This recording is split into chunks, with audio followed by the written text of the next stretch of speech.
जिस राइजिन जहर से कभी अमेरिका में ओबामा और डोनाल्ड ट्रंप को मारने की कोशिश हुई थी, उसी जहर का प्रयोग भारत में भी होने वाला था।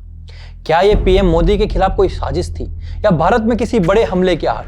दोस्तों, राइजिन जहर स्वादहीन और गंधहीन होता है। अगर इसे किसी के खाने या पानी में मिला दिया जाए तो व्यक्ति को पता ही नहीं चलता कि उसके शरीर में क्या प्रवेश कर गया है और थोड़ी ही देर में उसका अंग अंग काम करना बंद कर देता है। अगर इसे मास पॉइजनिंग में इस्तेमाल किया गया तो एक बड़े जनसंहार के कारण बन सकता है। यही राइजिन भारत में भी इस्तेमाल होने वाला था और इसे तैयार कर रहा था एक डॉक्टर अहमद मोहिउद्दीन सैयद, जिसने चीन से एमबीबीएस किया हुआ है। उसकी योजना थी कि दिल्ली, अहमदाबाद और लखनऊ जैसे शहरों में वाटर सोर्सेज और मंदिरों के प्रसाद में जहर मिलाकर सामूहिक हत्या की जाए। यानी ना कोई धमाका होता, ना धुआं, बस दौड़ते भागते सामान्य दिन के बीच अचानक सैकड़ों हजारों शरीर जमीन पर गिर जाते। इस योजना में अहमद अकेला नहीं था, उसके साथ मोहम्मद सुहेल और आजाद सुलेमान जैसे लोग जुड़े थे, जो आईएसआईएस के हैंडलरों से टेलीग्राम पर संपर्क में थे।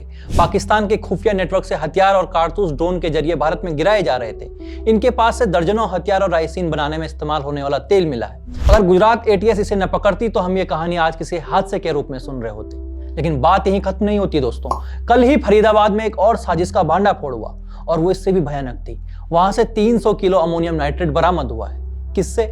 डॉक्टर आदिल अहमद और डॉक्टर मुजम्मिल शकील से। जी हाँ, ये दोनों भी कश्मीर में डॉक्टर हैं। देखिए, मदरसे और मेडिकल कॉलेज की पढ़ाई में फर्क हो सकता है, लेकिन मानसिकता में नहीं। अब सुनिए दोस्तों, 300 किलो अमोनियम नाइट्रेट का मतलब है कहीं पुल उड़ सकते हैं, रेलवे स्टेशन या बस अड्डे साफ हो सकते हैं, भीड़ भाड़ वाले बाजार या मंदिर में ये विस्फोट हो जाए तो मरने वालों की संख्या का अनुमान लगाना भी संभव नहीं है। साल 1995 में अमेरिका में इसी का इस्तेमाल कर धमाके किए गए थे, जिससे इतनी बड़ी तबाही मचाई कि देखने वालों की रूह कांप गई। और सिर्फ यही नहीं, बल्कि यहाँ से AK-47 राइफल और भारी मात्रा में गोला बारूद भी बरामद किया गया। मतलब एक तरफ जहर से सामूहिक हत्या की योजना और दूसरी तरफ बड़ी बम विस्फोट की श्रृंखला, दोनों एक साथ सक्रिय थे।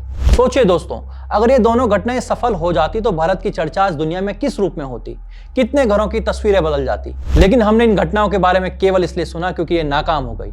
और ये नाकाम इसलिए हुई क्योंकि किसी एटीएस अधिकारी ने, किसी आईबी अधिकारी ने, किसी लोकल इनपुट वाले सिपाही ने, किसी टेक्निकल सेल ने वक्त रहते काम कर दिया। पिछले 10 सालों में इस देश में कट्टरपंथी, आतंकी और विदेशी नेटवर्कों ने कितनी बार हमले की कोशिशें की होंगी, इसका शायद आधिकारिक आंकड़ा कभी सामने पूरी तरह आएगा नहीं। लेकिन मिनिस्ट्री ऑफ होम अफेयर्स के डेटा का विश्लेषण करें तो हम पाएंगे कि 2014 से अब तक ऐसे 1300 से ज्यादा मॉड्यूल पकड़े गए हैं। जी हाँ, 1300 से अधिक। इसके कारण हमने शहरों, बाजारों, त्योहारों, रोजमर्रा की जिंदगी में शांति देखी है। इसलिए सिर्फ गिरफ्तारी नहीं है, ये एक देश को बचाने का प्रमाण है। जो लोग चौकस खड़े हैं, उनका नाम नहीं आता, चेहरा नहीं दिखता, पर देश की सांसें चलती रहती हैं, उनके लिए सिर्फ एक ही शब्द, आभार। जय हिंद।